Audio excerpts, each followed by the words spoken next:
Betty van Wyk se tema vir die dag is die opstanding en die impak op ons gesin en my familie. Hallo Willem en hallo liewe luisteraar. Ek het vandag die groot voorreg om met julle te gesels hier vanuit Dubai, waar ek heerlik by my kinders en kleinkinders kuier. Op hierdie spesiale opstandingssondag gesels ons oor 'n onderwerp wat die kern van ons geloof en ons verhoudings raak. Ons oordink weer vandag die ware betekenis van die opstanding van Christus en wat dit vir ons binne in ons gesinne beteken. Luisteraar, dit maak nie saak hoe jou gesin lyk nie. Almal se opset lyk anders. Miskien is jy in 'n enkelouer gesin, of miskien het julle nie kinders in julle gesin nie. Of miskien is jou kinders al uit die huis uit. Miskien is jou gesin verspreid oor die wêreld soos myne. Of julle is miskien 'n hersaamgestelde gesin.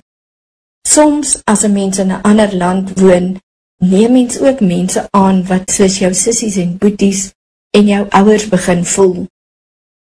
Met my kinders wat so ver woon, is daar weer jong mense en kleinkinders wat ek aangeneem het wat vir my voel of hulle my kinders en my kleinkinders is.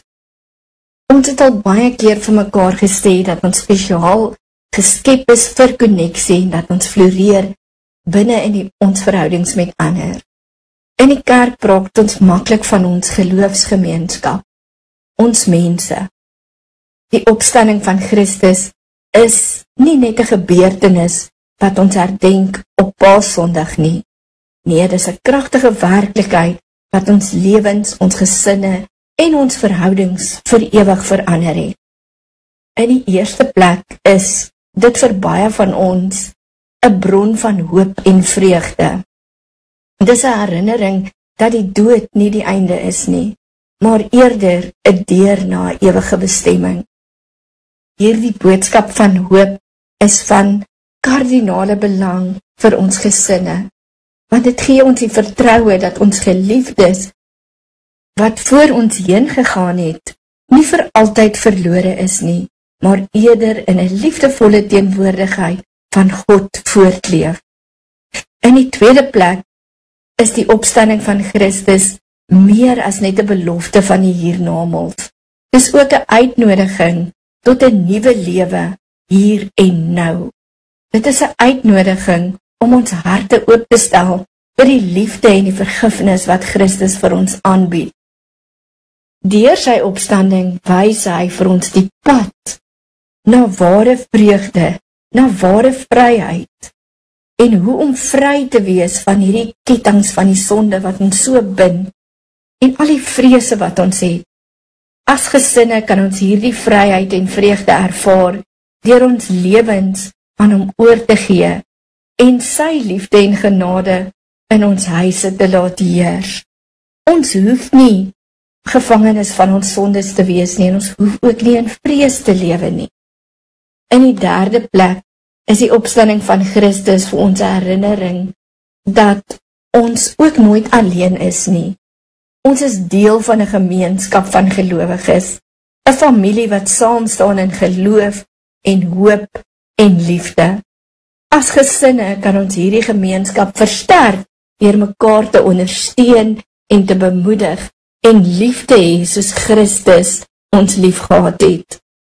Willem, ons sien baie keer dat in moeilike omstandighede, soos wanneer 'n mens ver is van jou familie, of wanneer daar tye is wat dit swaar gaan, soos as rampe ons tref met vloede of aardbewings of wat ook al, dat dit so baie vir 'n mens beteken as mense na mekaar toe uitreik. Liewe luisteraar, mag jy hierdie waarhede in gedagte hou as ons saamkom as gesinne om hierdie Paastyd te vier. Mag die opstanding van Christus vir jou 'n bron van hoop en van vreugde en van inspirasie wees. En mag jou gesin gevul word met die liefde en die genade van God.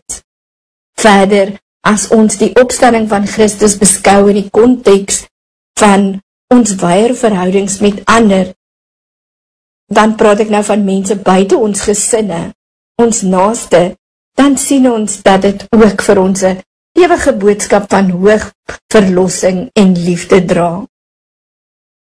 Christus het nie net opgestaan uit die dood om 'n wonderwerk te voltooi nie, maar ook om 'n nuwe verhouding tussen God en die mens te bewerkstellig. Hierdie verhouding is gebaseer op liefde en vergifnis, en dit roep my en jou ook op om dieselfde liefde en vergifnis aan mekaar te betoon. Die opstanding van Christus is die mooiste voorbeeld van die krag van liefde en vergifnis, wat ons verhoudings herstel en vernuwe. Willem, ons sien dit so mooi in die ontmoeting van Christus met sy disippels na die opstanding, waar hy vir hulle vrede bring en vir hulle wys dat selfs die grootste sondes vergewe kan word. Liewe luisteraar, hierdie boodskap is juist die bron van hoop vir ons verhoudings, want dit herinner ons daaraan dat daar altyd 'n moontlikheid is vir vernuwing en herstel, selfs in moeilike tye. Miskien is daar 'n verhouding in jou lewe wat lyk of dit onherstelbaar is. Die opstanding van Christus roep ons ook op om ons verhoudings te sien deur 'n nuwe lens van liefde en medelee. Ons word geroep om mekaar te sien met die oë van Christus, om ons naaste lief te hê soos onsself, en om te gee en te vergewe soos hy vir ons gee en vergewe. Hierdie liefde en hierdie medelee is die boustene van gesonde verhoudings, en dit is die sleutel tot ware vreugde en vervulling in ons lewens. Liewe luisteraar, mag jy hierdie Paastyd gebruik om die ware betekenis van die opstanding van Christus vir jou verhoudings te herontdek.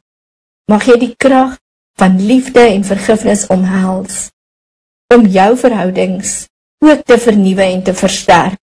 Mag ons verhoudings 'n getuienis wees van die liefde en genade van God, en mag ons almal saam groei in liefde en medelee vir mekaar. Dit maak nie saak waar jy is en wat jou omstandighede is nie, en ook nie hoe hopeloos die verhoudings lyk nie. Willem en liewe luisteraar, ek wil vir u 'n verhaaltjie vertel van Samuel. Samuel het eens op 'n tyd in 'n baie besige stad gewoon, vol lawaai en vol van chaos. Iets swaar het op Samuel se skouer gerus. Samuel was 'n alleenloper, wat 'n gewig gedra het van die verlede en die foute wat hy gemaak het. Dit was soos 'n las op sy skouer. Hy het verkeerde keuses gemaak, waarop hy nie trots was nie. Hy het mense seer gemaak vir wie hy omgegee het, en hy het homself gevind waar hy vasgevang was in 'n sirkel van berou en selfverwyte. Op 'n koue wintersdag, eendag, terwyl Samuel doelloos deur die strate gedwaal het, het hy op 'n klein kerkie afgekom wat weggesteek was in 'n vergete hoekie van die stad. Samuel was desperaat en hy het besluit dat hy hierdie groot houdeur gaan oopstap en binne die kerkie gaan ingaan. Die kerk was effens verlig en daar was lang skaduwees oor die mure. Samuel het die behoefte gehad om nader te stap, daar waar die flikkerende kersies op die tafel gebrand het. Hulle warm gloed het 'n gevoel van gemak in Samuel se binneste veroorsaak. 'n kalmte wat hy baie jare laas ervaar het. Hy het vorentoe gestap en aan die tafeltjie gaan kniel, verlore in sy eie gedagtes. Daar waar hy gesit het, het hy 'n teenwoordigheid langs hom gevoel. Toe hy omdraai, te sien hy 'n figuurtjie wat daar langs hom staan, in die flou liggie. Dit was 'n bejaarde vroutjie. Haar oë was vol vriendelikheid en vol medelee. Sonder 'n woord het die vroutjie vorentoe gestrek en Samuel se trillende hande in haar eie geneem. In daardie oomblik het Samuel 'n golf van emosies deur hom voel vloei. 'n mengsel van skaamte, berou en verlange na vergifnis. Met trane wat oor sy gesig gestroom het Samuel uit sy hart alles uitgestort teenoor die vroutjie. Belydend al sy foute wat hy gemaak het en al die pyn wat hy veroorsaak het, teenoor haar bely.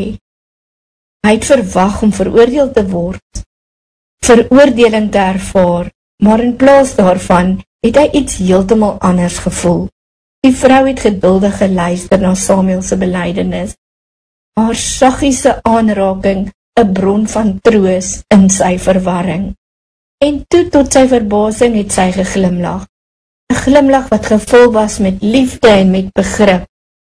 My dierbare kind, het sy saggies gesê, jy word nie deur jou foute gedefinieer nie. Jy word gelief net soos wat jy is.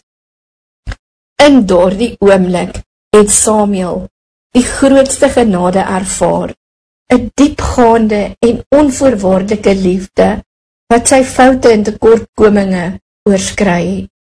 Dit was 'n liefde wat verby sy foute kon kyk en hom as mens omhels het, vir wie hy was, foute en al.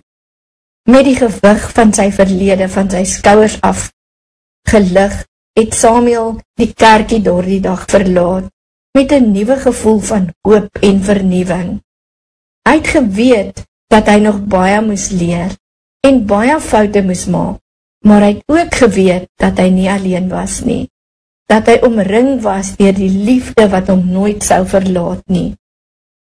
En so, gewapen met die krag van genade, het Samuel begin aan die reis van selfontdekking en verlossing, vasbeslote om sy lewe te leef op 'n manier wat die liefde wat aan hom betoon is, dat dit sou eer. En alhoewel die pad vorentoe gevul sou wees met uitdagings en struikelblokke, het hy dit met moed en geloof gestap, wetend dat hy nooit werklik alleen was nie. Liewe luisteraar, hierdie is my uitdaging vir jou en vir my. Ons het soveel liefde en genade ontvang. Wie is daardie persoon in jou lewe vir wie jy liefde en genade kan bewys? Die liefde en genade wat jy aan iemand bewys, soos daardie ou vroukie, kan dalk iemand se hele lewe verander. Gaan word stil, doen dit bidden en vra vir die Here om vir jou te wys, wie is die persoon in jou lewe vir wie jy hierdie liefde en genade kan aangee. Willem, baie dankie vir hierdie geleentheid om my Paasfeesboodskap met jou en met die luisteraars te kon deel. Dit is 'n wonderlike voorreg om dit sommer hier uit 'n vreemde land uit te doen. Liewe luisteraar en Willem, groete en beste wense tot ons weer gesels. Totsiens.